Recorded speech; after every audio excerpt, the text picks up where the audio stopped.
Welcome to another edition of Disability and You. I'm Ganesh Singh.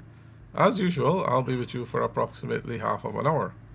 On this edition, I will be having a conversation with Ralph Tamesh, the president of the Indo-Caribbean Federation, which is based out of the US, and they've been conducting a lot of humanitarian initiatives here in Guyana to support vulnerable groups, including persons with disabilities. So Ralph will be sharing more information on the work of the organization and more so the activities they would have implemented here in Guyana to benefit the community of persons with disabilities. Ralph, welcome to Disability and You. Good morning, Ganesh, and thank you for having me this morning on your program. I do appreciate that. So I just want to give a Yeah. little briefing of the Tell us about the federation. Yeah, the federation was formed back in 1985, and the So it's been purpose around of for a long time. yeah, and the purpose of the organization at that time was to help immigrants that moved to New York to assist them, the American dream. And we assisted them with giving them, assist them getting jobs and also subsidiary, funds. So to get them on their feet. What was that?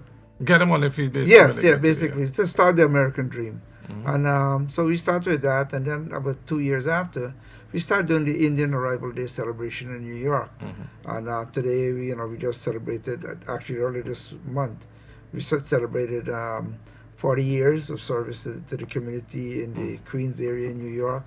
And also, after that, we started doing the Indian cricket match. We did a cricket match every year, Guyana versus the rest of the Caribbean. And that's been an annual thing for 38 years now. After that, we divert towards humanitarian, which is the past 12 years or so, and we start, focusing on humanitarian work in New York. And then we started branching off about 6 years ago to Guyana and Trinidad. So tell us about the work that you've been doing here in Guyana. Well, in Guyana, we have been doing some work with we did the Port Morant Hospital. We put in a waiting area a couple of years ago, and also we installed a morgue, because what happened in those days back in Port Morant, the people, when somebody passed away, they had to pay to get their bodies, so they had to go to the funeral home. With the morgue at the Port Morant Hospital, it was a free service, and so we have continued that. And on a yearly basis, that I've been coming to the Blind Society.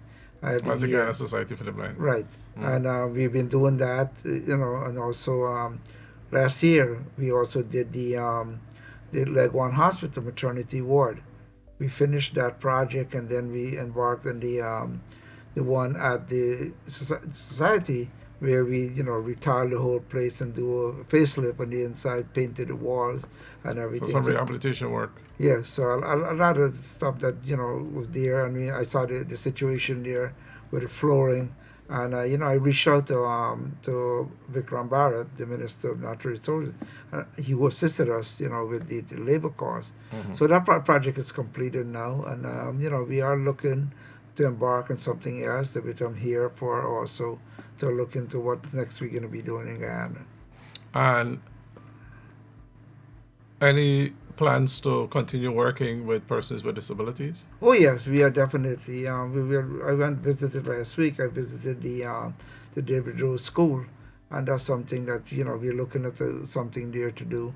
And we look when I go back to New York, I discuss it with my team and see what's our next move on that. So Tamesh, you mentioned that you guys originated in the U.S. basically to provide support to the migrant population. What drove you to start doing work here in Guyana?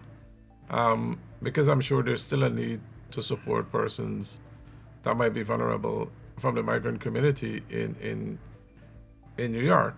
But what was the main factor for you started coming here and doing some work here? Well, we've been doing humanitarian work in New York, and also a couple of families in Trinidad or so. But then I visited Guyana about 8 years ago, and we saw the need for the thing at Port Morant Hospital. And then we do have a lot of provisions in New York. and they were the ones that actually suggested to us if there's something that can be done at the hospital, because what happened in the waiting area, it used to be on the outside, and the sun, the rain, there was nothing enclosed. And then we embarked on that project where we said we're going to do the. So that was one of the first projects you Correct, did. correct. Yes. So we did that, and it was a nice waiting area. We put in new benches, television, the whole works in there. And after that, the money was left over for that project, and we decided to embark on the what you call it, the mortuary, because it was a difficult period there for people to get to store their body. When somebody passed away, and they had to pay for it, and we saw the need for it, and then we could, and ever since then, every time I come to Guyana, I look upon something, I look at areas that I think we can help, and that's how it all started in Guyana. Yeah. All right, Ralph, your main sources of funding, because a lot of what you do, well, all of what you do require resources. Correct. So what are your sources of funding? And I'm sure most of it comes from sources in the U.S. Yes, the majority comes from the U.S. I should just want to say something. In New York, people are very generous. They give money. And once they go into the right cause, and you have your proper recording of your spending, people would give all the time. So we have a lot of local businesses that assisted us with that, plus the local people. Our organization is not like a church where we have like a weekly congregation, so we collected money. We're just an organization that meets, monthly. And, we pass the word around. And, the members, I have like 16 members in the organization, executive members, and they're the one that goes out, including myself. We go out and solicit funds from people.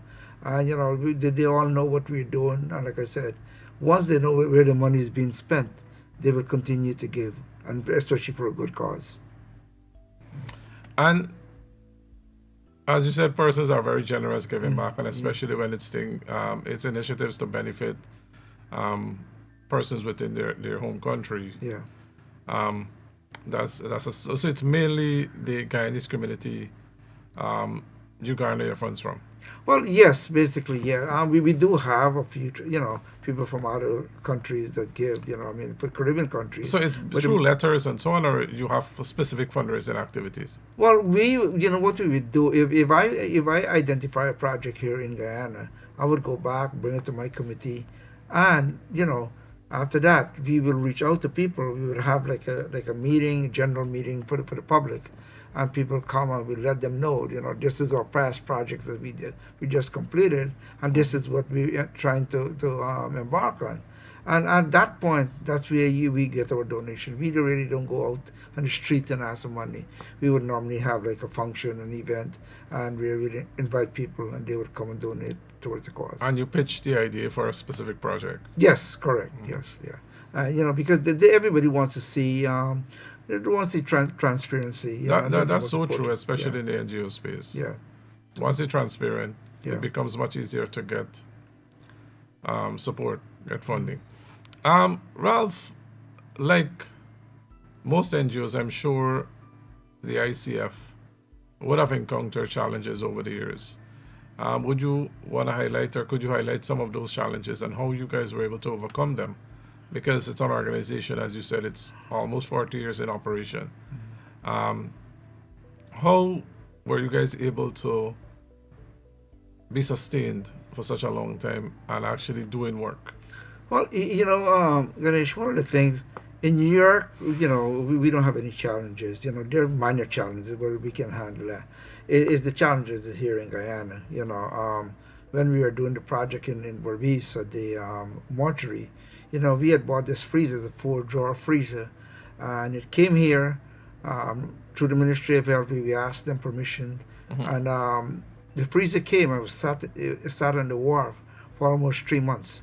We were trying to get duty-free concession because the freezer is going to be used for the community. It's not being charged for it. It's a free service to the public. And I wrote letters to numerous people in the government, and nothing happened. And but eventually it happened like 3 months after. And my biggest fear was that when you do something like that, people who donate towards this organization, donate towards this project, they keep asking you questions. How is your project? What is the progress? And you cannot give them an answer because you don't have an answer. And the people who you're dependent to get an answer from, they're not reaching out back to you. So it's kind of frustrating sometimes when you do stuff like that, and people, you have people So money. the red tape and bureaucracy that you Right, gotta deal and with. it's difficult. I mean, it's not an easy task in Guyana here to get things done. I can tell you that. You know. Well, I'm sure it's getting a bit better. What about the actual challenges? I know you're mainly in the U.S. Right. Your team is in the U.S. and most of your work is done here in Guyana. Do you have a team of persons that support the implementation of your various initiatives? I do. I do have a cousin of mine who she's here. I mean, she's living here between here and the and Canada. So during the time she's here, I would start a project, and she would be the person who actually overlooks the projects here. And if it was not for her, I don't think we would be able to do anything because we ran into a lot of challenges when we were doing the maternity ward at the Leg One Hospital. You couldn't find labor. Labor is shortage, and people promising you, and they're charging you this enormous amount of money, and still they do not show up to work.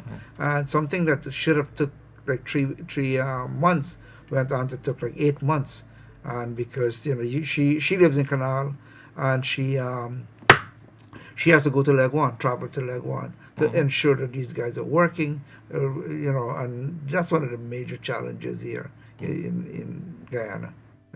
But at least you have someone to oversee Yes. the initiatives and so on. Ralph, we're going to pause for a short break. On the other side, we'll continue to discuss,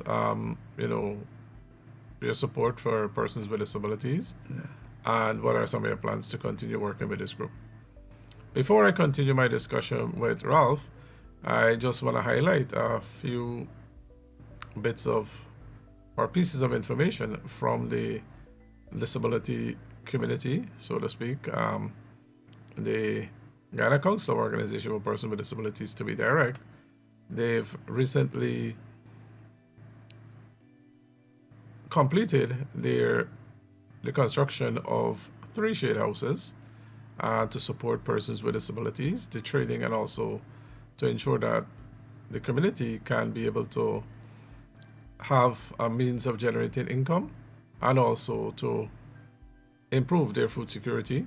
And that program is funded by the Global Environment Facility, and the shade houses are in regions 4 and 6, with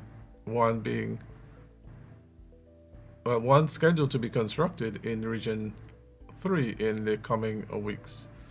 So that's one bit of information from the Guyana Council of Organizations for Persons with Disabilities. From the Guyana Blind Cricket Association, they will resume their training sessions in the coming week, and that will be done at the Ministry of Education ground on Carfest Avenue. Anyone who is blind or visually impaired and would like to get involved in blind cricket, do call me on 652-8975, that is 652-8975, or call Leroy Phillips on 697-3999. That's 697-3999. Alternatively, you can call the Guyana Society for the Blind on 226-4496. That's 226-4496. And remember, blind cricket is not just a competitive sport, but a vehicle for the empowerment and rehabilitation for persons who are blind and visually impaired. It's an interesting and, I should say, beneficial sport. I've reaped the benefits of being a blind cricketer for the past 18 years, and I still do play. Blind cricket really has been the catalyst for the empowerment of many young blind and visually impaired persons. Blind cricket was their start to reintegration and rehabilitation, being active and independent members of society now. So you too, it doesn't matter your age, can benefit from blind cricket. Gender is not a factor, it's a unisex sport, and age is also not a factor. All right, Ralph, I just had to share a few bits of information from the disability community. Um, what prompted you to start working with the Guyana Society for the Blind and providing support to persons with disabilities in general? I was I think it was 6 years ago, and I was doing stuff here in you might didn't work in Berbice, and I was also doing in Essequibo. I did not have had any contact with anyone in Demerara County, and then a driver who was driving me around asked me. He said, "Have you ever heard about the Guyana Society for the?" I said, "No." He said that, "Why don't you look into that?" And I think that's how it all started. I went there, and I think I met Teresa for the first time. This is pre-pandemic, and ever since that, we create a relationship between the two of us, and every year we started coming down here. And this happens to be one of the projects that every year that we come here, not only enhancing the building, but also come here every year that we give them, the gifts and, a meal and different handouts. Yeah. So, right. So it's that's how it all started here. And, and this is actually every year that I come here, this is one of the things that I do. This is, we come here, we have to visit the blind. That's one of the things. And also, similarly, like in Berbice, we go for the orphanage. So these are some of the stuff that we actually, is there every year. It's in our calendar of events every year. And it's a pleasure working with everybody there at the Guyana Society for the Blind. It's Teresa, very, receptive to our ideas, and including yourself. Every time I reach out to you, I tell you what I'm planning to do, and you're always there to be receptive and encourage me to continue doing what we're doing there. And this will continue, as long as we can. And that is important. While things have improved significantly for persons with disabilities, in Guyana, the government providing a lot of support, because now a lot of the younger persons who are blind and visually impaired are able to access educational opportunities, qualify themselves at the tertiary level, gaining employment, and so on. Even those persons who are not academically inclined, they acquire skills through various programs and they're now employed. However, you still have gaps, and that is where organizations like yourself come in and can play a significant role, which you've been doing. And it's made an impact. I can tell you that much from the work that you've done in various areas at the Guyana Society for the Blind. And I know based on what you said, you will get into some other ventures within the disability community. Ralph, is there anything else that you would like to share before we put a wrap on the program, as it relates to the work that you're doing, any special mention of persons that would have been loyal supporters of the organization over the years in helping to get your work implemented? Firstly, I have to thank my executives in New York. Very supportive to me. I've been the president of the organization for 22 years now, and without their support, I could not be here. I could not come to Guyana to do these projects. So I'm grateful to everyone that supported me in New York. Also our sponsors, donors in New York. These are the people that make things happen, because if you don't have any kind of funding, you cannot get work done. Locally here, I'd like to thank the Minister of Natural Resources, Mr. Vikram Bharat, who was very supportive to me when I came up with the idea that I wanted to do. And he told me to move ahead, that he will supply the labor cost. And also at the day of the event, the Society for the Blind now has a bus that was donated by the ministry. And we want to commend him, because he's one of the few guys that, that you can reach out to and return your call. And I'm grateful to him. And I just to add that the Minister, the Honorable Vikram Bharat, Minister of Natural Resources, he would have done a lot of work to support the Guyana Society for the Blind, with GGMC, the Guyana Geology and Mines Commission, now being housed at the building next door to the Society for the Blind. Security has improved tremendously. There's no longer dumping of garbage, which has been a problem plaguing that organization for decades. Now it's clean. So, and they've done some rehabilitation work in addition to the ones that you would have done to the organization. So he has been extremely supportive of the organization. So do continue. I just wanted to add that bit in there. Yeah, and definitely, so like I was saying earlier, it's he's one of the few guys that was very genuine. That he Provided kept his support. word. Whatever he promised, and also I was kind of surprised when he told me that he was going to be donating a bus also towards the blind, The society, yeah. society, and not too many good guys like that you can find around. So. And what about the funders over in the U.S.? Well, also, I want to thank them, because this is one of the things, Ganesh, they want to see progress and they want to see, what you're doing with their money. And that's the only way they will continue to support the ICF. If you don't show them credibility, you don't show them your progress, you don't show completed projects, there's no way that they're going to assist you, in future projects. So I want to thank them, commend them for their continuous support, and hope they can continue to support the ICF. Ralph, I want to thank you very much for sharing with us on the work that ICF has been doing in Guyana, and a bit about the organization, its foundation, mission, and so forth. And I wish you continued success with the efforts of the ICF in supporting vulnerable communities. Thank you, Ganesh. Thank you once again for having me here. I appreciate that. No problem. Thanks. That's a conclusion or the conclusion of another edition of Disability in You. Remember that disability rights equal human rights, and do support the empowerment of persons with disabilities within our society. All of us have a role to play, and we should ensure that persons with disabilities can have access to equal opportunities for their development. I'll be back with you next time. Goodbye.